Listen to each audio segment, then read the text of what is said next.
The preceding was a test of the National Weather Service Emergency Warning System from Atlanta, KEC-80. This test is conducted at approximately 11:30 each Wednesday morning, weather permitting. If this had been an actual emergency weather situation, the warning alarm would have been followed by an actual watch or warning.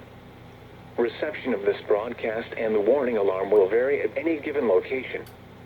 This variability, normally more noticeable at greater distances from the transmitter, will occur even if you are using a quality receiver in perfect working order. To provide the most consistent warning service possible, the warning alarm will normally be activated for warnings in selected watches within 40 miles. A quality receiver in perfect working order.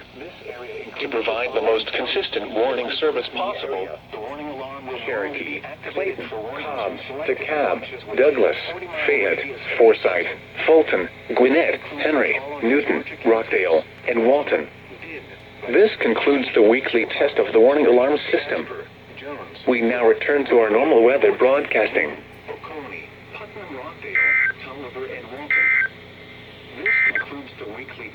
Here is the hazardous.